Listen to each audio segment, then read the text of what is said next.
안녕하세요. 외도의복TV입니다. 오늘은 이런 말을 자주 한다면 무조건 불륜입니다 라는 내용으로 나눠보겠습니다. 여러분, 외도는 절대 하루아침에 시작되지 않아요. 그냥 어느 날 갑자기 불륜이라는 단어가 눈앞에 떨어지는 게 아니에요. 그 전에 이미 아주 작은 징조들이 하나씩 나타납니다. 그 징조는 거창하지 않습니다.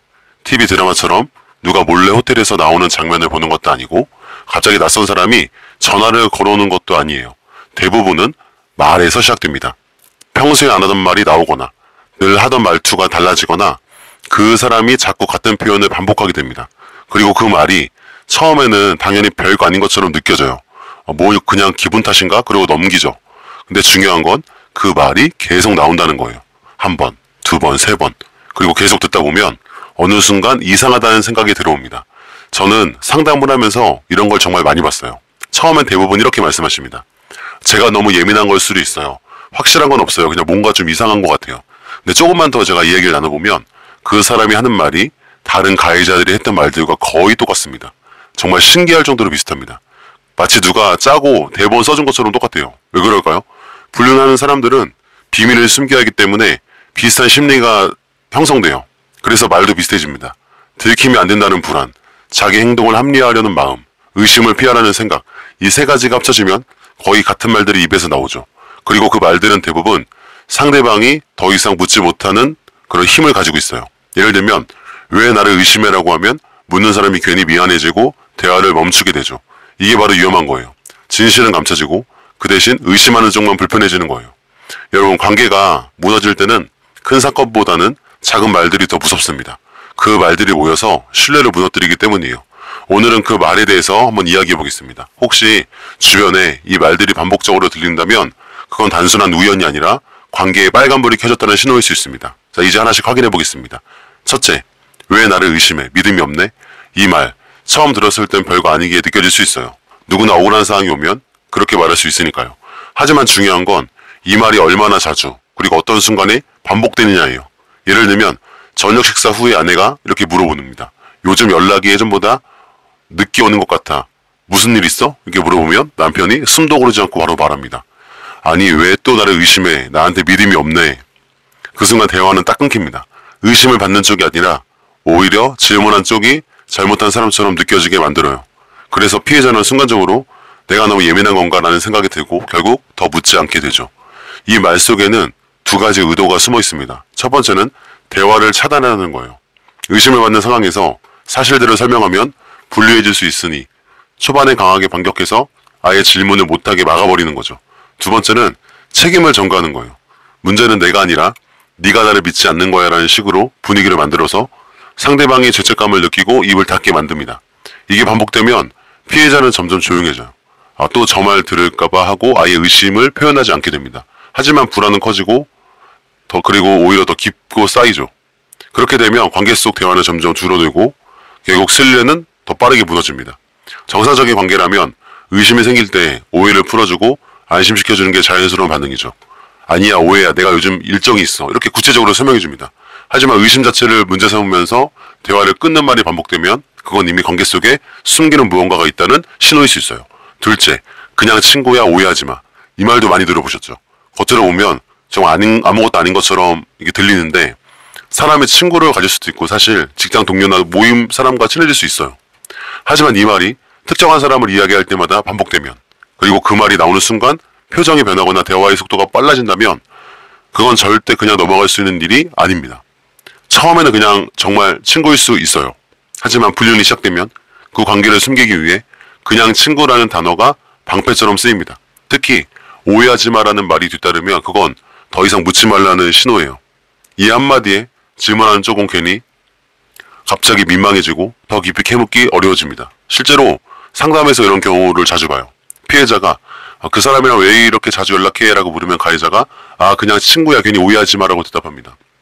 이 순간 또 대화의 흐름이 끊기고 의심을 표현했던 쪽이 마음이 움찔해지죠. 혹시 내가 너무 유치하게 구는 건 아닐까? 괜히 질투하는 사람처럼 보이는 게 아닐까? 이런 생각이 들면서 다음번에는 아예 묻지도 않게 됩니다. 문제는 그냥 친구라는 말이 반복될수록 그 관계는 점점 더 은밀해질 가능성이 높다는 거예요. 왜냐하면 이 표현 자체가 관계를 가볍게 보이게 만들고 경계심을 무너뜨리기 때문이에요. 정말 아무 일 없다면 연락 내용이나 만난 이유를 자연스럽게 설명할 수 있어야 됩니다. 중요한 건 설명이에요. 구체적인 설명. 하지만 설명 대신 그냥 친구야라는 말로 끝낸다면 그건 의심을 피하고 싶은 심리가 드러난 거죠. 그리고 오해하지 마라는 말도 가볍게 들으면 안 됩니다. 이건 상대방이 의심을 풀어주기 위해서 하는 말이 아니라 오히려 의심할 마음을 문제 삼는 말일 수 있어요. 결국 피해자는 내가 너무 의심이 많은 사람인가 하는 생각에 빠지고 그게 대화를 막아버립니다. 건강한 관계라면 의심이 생겼을 때 충분히 대화하고 필요한 부분을 확인시켜주는 게 맞습니다. 하지만 누군가와의 관계를 이야기할 때마다 그냥 친구야라는 말이 빠지지 않는다면, 그리고 그 뒤에 늘 오해하지 마가 붙는다면 그건 또 경계해야 할 신호가 되겠죠. 셋째, 내 사생활, 내 프라이버시 좀 존중해 줄래? 이 말은 겉으론 좀 그럴듯합니다. 사람이라면 누구나 혼자만의 시간이 필요하고 개인적인 공간이 필요하죠. 하지만 부부나 연인 사이에서 이 말이 자주 나오기 시작했다면 그건 또 그냥 넘겨서는 안 됩니다.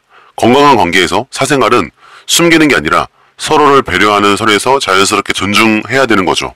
하지만 불륜을 하고 있는 사람에게 사생활은 다른 의미를 가집니다. 그건 감춰야 하는 비밀 영역을 뜻해요. 그리고 그 비밀을 보호하기 위해 사생활 존중, 내 프라이버시라는 말로 방패를 사용하기 시작합니다. 상황을 한번 상상해보세요. 아내가 무심하게 말합니다. 잠깐 휴대폰 좀 빌려줘. 내 핸드폰 배터리가 없네. 남편의 표정이 굳어져요. 왜 내 핸드폰을 봐? 내 사생활 좀 존중해줄래? 못 줘.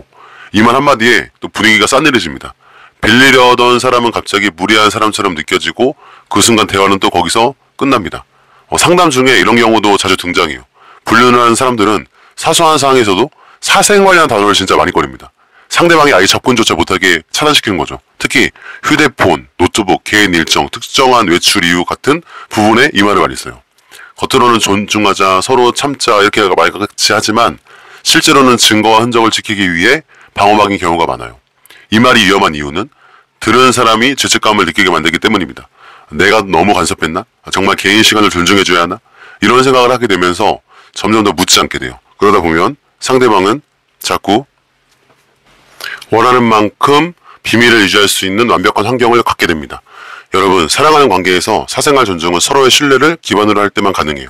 그런데 이 말이 자주 반복되고 특히 특정한 행동이나 물건, 시간을 건드릴 때마다 나온다면 그건 단순한 사생활이 아니라 숨기고 있는 또 다른 이야기가 있을 가능성이 큽니다. 혹시 최근에 이 말을 자주 듣고 계신가요? 그렇다면 그 사생활이 정말 존중해야 할 영역인지 아니면 진실을 가리기 위한 벽인지 꼭 확인해 보셔야 합니다. 넷째, 회사 일이 많이 바빠. 이 말 정말 그럴 수 있어요. 직장인이라면 야근도 있고 갑작스러운 회의나 출장도 있을 수 있죠. 하지만 문제는 이 말이 자주 그리고 일정한 패턴으로 반복될 때입니다. 불륜을 하는 사람들은 가장 쉽게 쓸 수 있는 가림막이 바로 업무 회사 일이에요. 왜냐하면 회사 일은 밖에서 일어나는 일이 아니라 상대방이 직접 확인하기 어려워요. 합리적으로 들리기 때문이에요.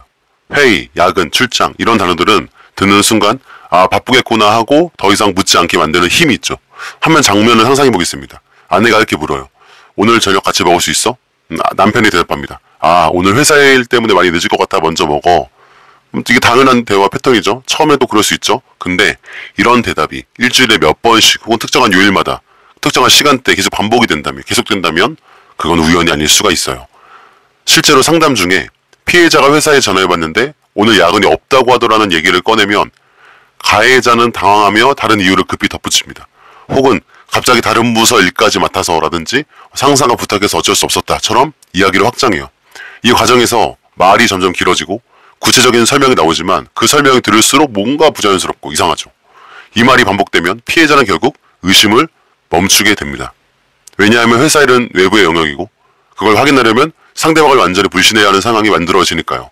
그 순간 가해자는 자신의 행동을 숨길 시간을 손쉽게 확보하게 됩니다. 사랑하는 관계에서 바쁘다는 말은 있을 수 있어요. 그 말이 습관처럼 반복된다면 반드시 그러나 한 번은 들여다봐야 합니다. 특히 회사 일, 모임 일, 갑작스러운 외출 같은 이유가 비슷한 패턴으로 나간다면 그건 경계해야 할 신호가 될 수 있습니다. 혹시 최근에 회사 일이 많이 바빠라는 말을 주기적으로 듣고 계신가요? 그렇다면 그 바쁨 속에 무엇이 숨겨있는지 확인해 보시기를 바랍니다. 다섯째, 괜히 예민하게 굴지 마. 이 말은 처음 들었을 때 별것 아닌 것 같은 조언처럼 들릴 수가 있습니다. 마치 너무 신경 쓰지 마, 그냥 넘어가는 위로 같기도 하죠. 하지만 부부나 연인 사이에서 이 말이 또 반복된다면, 특히 상대방이 의심이나 불안을 표현할 때마다 들린다면 그건 또 단순한 위로가 아닐 수가 있습니다. 불륜을 하는 사람들은 상대방의 의심을 무력화하는 데 아주 능숙해요. 그 방법 중 하나가 바로 예민하다는 단어를 쓰는 거예요. 예민하다고 하면 의심한 사람이 마치 문제를 키우는 사람처럼 느껴집니다. 결국 질문을 한쪽이 오히려 조심하게 되고 대화는 거기서 끝나죠. 한번 또 장면을 떠올려 보세요. 아내가 이렇게 말합니다. 왜 지난주에도 그날 늦게 들어왔어? 연락도 잘 안 되고? 남편은 갑자기 짜증 섞인 목소리로 대답해요. 아니 괜히 예민하게 굴지만 별일 아니잖아. 이 짧은 대답에는 두 가지 의도가 숨어 있어요. 첫 번째는 의심을 아주 사소하게 만들어서 문제를 축소한다. 둘째는 의심한 사람이 내가 너무 예민한가 하는 생각을 하게 만든다. 이렇게 되면 피해자는 점점 말을 아끼고 가해자는 더 자유롭게 행동할 수 있게 됩니다. 건강한 관계에는 상대방이 불안하거나 의심을 표현할 때 그 감정을 존중하고 풀어주려는 대화가 이어져야 되죠. 하지만 그 감정을 예민하다고 치부하며 무시하면 그건 대화가 아니라 차단이에요. 최근에 예민하게 굴지마 라는 말을 자주 듣고 있다면 한번 생각해봐야 됩니다. 여섯째, 내 휴대폰 왜 봐? 이 말은 겉으로 보면 당연한 말처럼 들리죠. 누구나 자신의 물건을 함부로 보는 건 싫어할 수 있어요. 하지만 부부나 연인 사이에서 이 말이 갑자기 그리고 강하게 나오기 시작했다면 그건 또 다른 신호일 수가 있습니다. 불륜하는 사람들에게 휴대폰은 가장 위험한 물건이죠. 그 안에서 연락 기록, 사진, 메신저, 대화, 위치 정보까지 다 들어있어요. 그래서 평소엔 아무렇지 않게 두던 휴대폰을 어느 순간부터 아주 유난히 지키기 시작해요. 한번 장면을 생각해보면 아내가 소파에 놓여있던 남편의 휴대폰을 무심코 집어들면 여보 왓? 했을 때 그 순간 남편이 황급히 다가가서 휴대폰을 빼앗듯이 가져옵니다. 내 휴대폰 왜 봐? 이거 내 사생활이잖아. 목소리는 평소보다 높고 표정은 딱딱하게 굳어있어요. 아내는 순간 움찔하고 내가 뭘 잘못했나는 생각이 들죠. 실제로 상담을 하다 보면 예전에는 테이블 위에 아무렇지 않게 두고 샤워하러 가던 사람이 이제는 화장실 갈 때도 들고 간대요. 이런 사례가 많거든요. 충전할 때도 화면에 보이지 않게 뒤집어 두거나 패턴을 걸어놓고 비번을 바꿔 놓는다든지. 그리고 이런 행동에 대해서 물으면 내 휴대폰 왜 봐? 이런 말이 들어온답니다. 이 말이 반복되면은 피해자는 휴대폰 이야기를 꺼내는 것 자체를 또 피하게 되죠. 그렇게 되면 가해자는 가장 중요한 증거 보관소를 안전하게 지킬 수가 있게 됩니다. 휴대폰을 보는 걸 좋아하지 않을 수는 있어도 숨길 게 없으면 그 반응이 이렇게 과격해지지 않겠죠. 하지만 휴대폰을 건드리는 순간 목소리가 변하고 표정이 굳고 강하게 반응한다면 그건 단순한 사생활이 아니라 들키고 싶지 않은 무언가가 있다는 신호입니다. 일곱째, 그건 내가 알아서 할게.